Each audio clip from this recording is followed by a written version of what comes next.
पसंद नहीं, ये बात नहीं है पुत्र। फिर तुम इस प्रकार उदास और चिंतित क्यों हो? केवल इसलिए कि तुम लोग सार्वजनिक गायकों की तरह वहां जा रही हो, रघुकुल के विशेष निमंत्रण पर नहीं। तो क्या हुआ?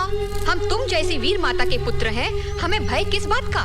माँ, ये नहीं समझना, हमें वीणा के सुरों पर केवल रामायण गाना ही आता है। समय आने पर हम अपने धनुष की टंकार से तीनों लोगों को हिला सकते हैं। यही तो है मेरी चिंता, यही है मेरी व्यथा। जब से गुरुदेव ने तुम्हें अयोध्या जाने के लिए आदेश दिया है, तब से मेरे मन को यही भय सता रहा है कि तुम दोनों वहां जाकर कुछ कर ना बैठो। माँ, तुम्हारी पुनीत गोद में पलकर हमारी आयु बढ़ी है। गुरुवर से हमें अपार ज्ञान मिला है। तुम बिल्कुल निश्चिंत होकर और हमें आशीर्वाद देकर भेजो माँ। हाँ माँ, जाने कब से हमारी आंखें प्रभु श्री राम के दर्शनों के लिए आतुर हैं। दर्शन करो पुत्रों, चाहो तो अपनी आंखों पर मेरी आंखें भी लगाकर प्रभु को जी भर कर देख कर आओ। वे दर्शनीय है नहीं, पूजनीय भी है। रामचंद्र, तुम्हें स्मरण है उस दिन तुमने सीता के बिना यज्ञ करने से मना कर दिया था? जी। आज हम तुम्हें यही बताने के लिए आए हैं कि सीता के बिना भी तुम यज्ञ कर सकते हो। सीता के बिना कैसे? हमने गहन चिंतन, मनन और अध्ययन के बाद एक उपाय ढूंढा है। कौन सा उपाय?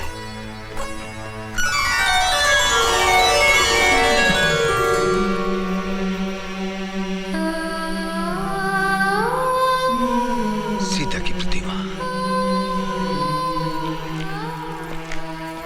सीता की स्वर्ण प्रतिमा?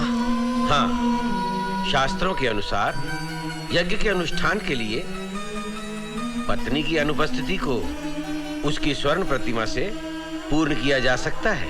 सीता के स्थान पर सीता की इस प्रतिमा को अपने साथ बिठाकर क्या मैं यज्ञ कर सकता हूँ? हाँ राघवेंद्र।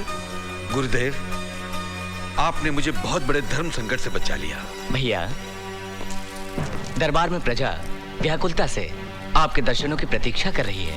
प्रभु श्री रामचंद्र की जय! प्रभु श्री रामचंद्र की जय! प्रभु श्री रामचंद्र की जय! प्रभु, हमारी भूल के लिए हमें क्षमा कर दीजिए। केवल एक मूर्ख व्यक्ति ने ओछी बात कही थी, किंतु हम सब पाप के भागी बन गए। हम लोगों ने अपनी प्रिय सीता माता को खो दिया और उनके शराब का फल बरसों से भोग रहे हैं महाराज। इतने दिनों तक अकाल पीड़ित रहे, भूमि बंजर हो गई है, क्या क्या कष्ट नहीं झेले हमने।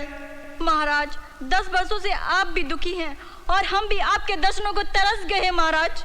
इन सब कष्टों का मूल कारण एक ही पापी है। कौन है वो पापी?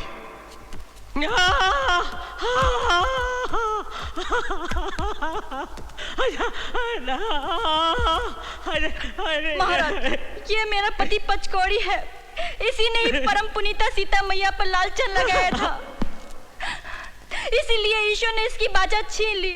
प्रभु, बरसों से ये अपने पाप का दंड भोग रहा है। प्रभु, बस करो पचकौड़ी, पछतावे के आंसुओं ने तुम्हारे सारे पाप धो दिए।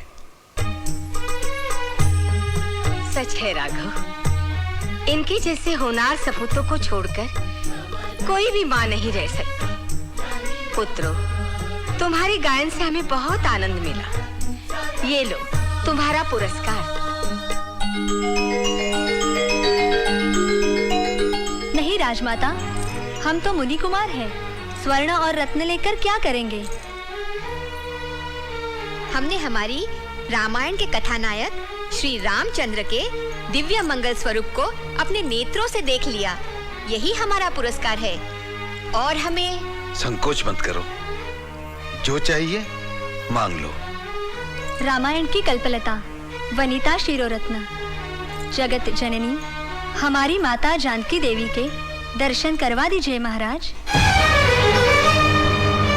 आपके दर्शनों के साथ अगर उनके भी दर्शन हो जाएं, तो हमारा जीवन सफल हो जाए।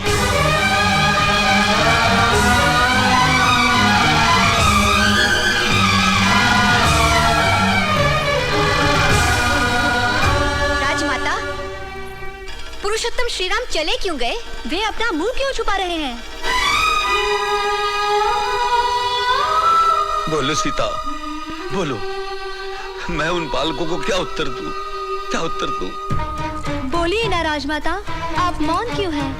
क्या हम माता जानकी के दर्शन नहीं कर सकते? क्या हम पर उनके दर्शनों का प्रतिबंध है? हे जगत माता, एक बार बाहर आओ। हमें दर्शन दो। दर्शन दो सीता माता।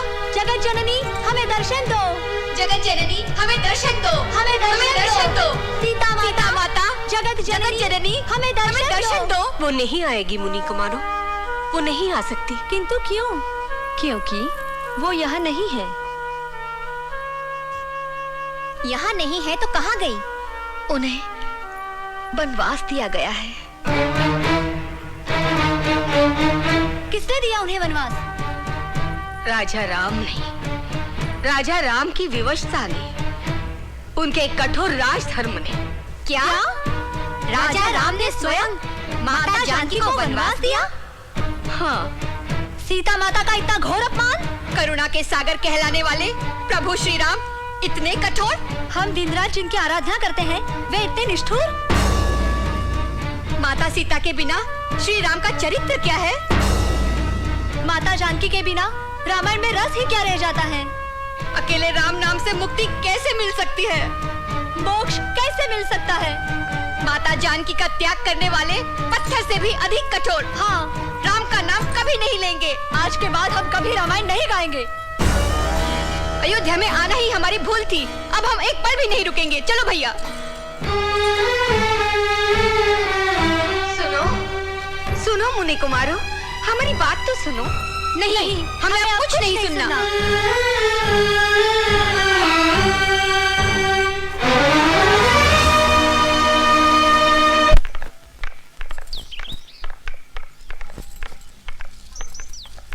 आ गए पुत्रों।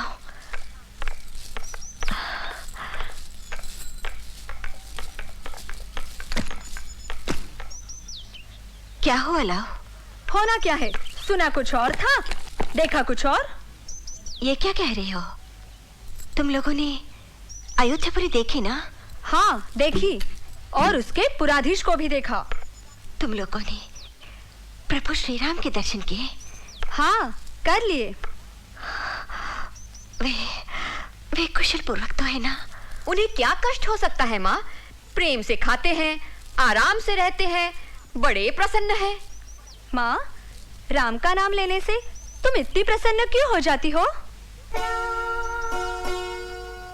इसलिए कि वे देव स्वरूप हैं। मुझे ही नहीं, उनका नाम लेने से सबको आनंद मिलता है। पहले हम भी ऐसा ही सोचते थे। वे पुरुषोत्तम हैं, सर्वगुण संपन्न हैं, आदर्श की मूर्ति है। किंतु उन्हें देखकर और उनसे मिलकर हमारे भ्रम का दर्पण टुकड़े टुकड़े हो गया। माँ, ऐसे क्यों कह रहे हो पुत्र? क्या उन्होंने तुमसे कुछ कहा? तुम्हारा अपमान किया? नहीं माँ, किंतु यदि वे हमारा अपमान भी करते तो इतना दुख नहीं होता जितना दुख ये जानकर हुआ कि उन्होंने माता जानकी का परित्याग करके उन्हें वन में भिजवा दिया। उस समय वे गर्भवती थी। राम ने ऐसा काम कैसे किया माँ? इसका कोई विशेष कारण होगा। अभी तुम बालक हो, नहीं समझोगे। क्या कारण रहा होगा माँ? इतना बड़ा अन्याय करने पर भी तुम उन्हीं का पक्ष ले रही हो। सुनकर हमें इतना दुख हुआ है। माता जानकी पर क्या बीती होगी? क्या पता वे जीवित भी है या नहीं। राम अन्यायी है, अधर्मी है। नहीं, नहीं, ऐसा न कहो, ऐसा न कहो। वे बड़े हैं, महान है, महापुरुष है। हाँ, महापुरुष, बड़े, महान, किस बात में? देह में, कद में या आयु में? सीता माता का परित्याग करने वाले कठोर राजा राम के लिए हमारे मन में कोई मान नहीं है। अब हमारे मुख पर उस अन्याय का नाम कभी नहीं आएगा। अब हम रामायण का गायन नहीं करेंगे, कभी नहीं करेंगे। राम पापी है माँ, पापी। नहीं, चुप करो। प्रणाम मुनिवर। कौन हो तुम? मैं अयोध्यापति श्री राम का दूत हूँ। वे अश्वमेध यज्ञ की तैयारी कर रहे हैं। वे चाहते हैं कि आप अपनी शिष्य मंडली सहित पधार कर उन्हें कृतार्थ करें। श्री राम अश्वमेध यज्ञ कर रहे हैं। उनकी लोक पावनी भावना का हम आदर करते हैं। ईश्वर करे उनका यह यज्ञ सफल हो। हम आने का प्रयत्न करेंगे।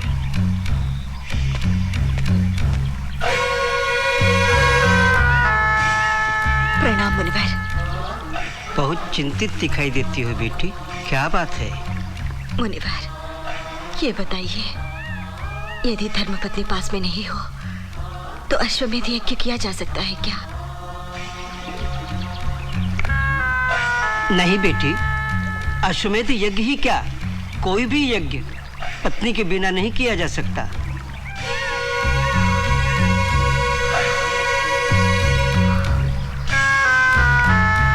असंभव। किसी भी ब्रह्मचारी को अथवा पत्नी विहीन गृहस्थ को यज्ञ करने का अधिकार नहीं है।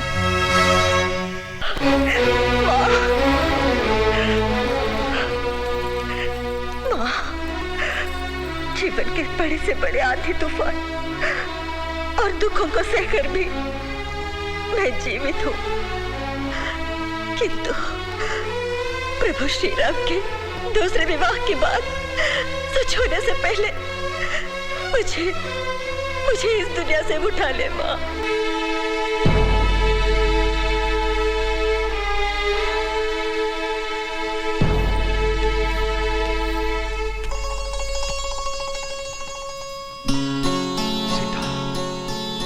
सीता, सीता, कौन है यहाँ? इस प्रतिमा के माथे पर कुमकुम का टीका किसने लगाया? कौन है यहाँ? सीता, सीता, सीता, मैं जानता हूं तुम यहीं कहीं हो। सीता, सीता, सीता, सीता। राघव, राघव, क्या हुआ राघव, क्या हुआ? माँ, सीता आई थी, सीता यहाँ आई थी। माँ, तुम जैसे धैर्यवान पुरुष को ऐसी भ्रांति शोभा नहीं देती भैया। राघव, अपने आप को संभालो। तुम अब केवल साधारण पुरुष नहीं, युग पुरुष हो। इस सूर्यवंशी साम्राज्य की महाराजा हो। यदि तुम ही इस प्रकार भ्रांतियों के अंधकार में भटकते रहे तो इस रघुवंश की कीर्ति का क्या होगा? भ्रांतियों के अंधकार में मैं नहीं भटक रहा माँ, मैं सच कह रहा हूं। मैं, देखिए, इस प्रतिमा के माथे पर यह टीका देखिए, आप सब लोग देखिए। क्या इसे आपने लगाया? नहीं। आपने लगाया? नहीं। आप में से किसी ने नहीं लगाया। इस चंद्रकार टीके को सीता के अतिरिक्त और कौन लगा सकता है माँ? ये कैसे संभव है भैया? सीता यहाँ कैसे आ सकती है? बार बार सीता की प्रतिमा देखकर तुम्हारी ये दशा हो गई है। आप लोग मानो या ना मानो, किंतु ये सत्य है। सीता की आत्मा यहाँ भटक रही है। गुरुदेव, मन की आकुलता ने मेरे प्रभु पर संदेह करने का अपराध किया है। मेरी बुद्धि भ्रष्ट हो गई थी। मैं प्रायश्चित करूंगी। मुझे मेरे पाप का निवारण बता दीजिए गुरुदेव। यदि तुम एक व्रत का पालन करो तो तुम्हें इस पाप से मुक्ति भी मिल जाएगी और शांति भी। मैं अवश्य करूंगी। आप बताइए गुरुदेव। इसे नवरात्र व्रत कहते हैं। इसमें उपवास रखते हुए श्रद्धा और भक्ति पूर्वक दुर्गा माता की आराधना करनी पड़ती है। उन्हें शतदल कमल के फूल चढ़ाने पड़ते हैं। किंतु बेटी, यदि पूजा में कोई विघ्न पड़ा तो ये व्रत हानिकारक भी हो सकता है। मैं प्रयत्न करूंगी गुरुदेव कि मेरे व्रत में कोई विघ्न ना पड़े। किंतु शतदल कमल कौन लाएगा? हम है ना माँ। शतदल कमल है क्यों? हम सहस्त्र दल कमल लेकर आएंगे। पुत्री, ऐसे वीर पुत्रों के होते हुए तुम क्यों चिंता करती हो? कुश, अपनी माता के व्रत के लिए पुष्प लाने का कार्य तुम्हारा है। गुरुदेव, क्या माँ की सेवा का यह कार्य भैया ही कर सकते हैं, मैं नहीं? पुत्र लव, कितनी बड़ी बात कह दी तुमने। क्या मैं तुम्हारी मातृ भक्ति से परिचित नहीं हूं? किंतु तुम्हारा पालन करने वाला कर्तव्य दूसरा है। मुझे आज ही भरद्वाज आश्रम के लिए प्रस्थान करना है। तेरे लौटने तक इस आश्रम की सुरक्षा का भार तुम्हारे कंधों पर है।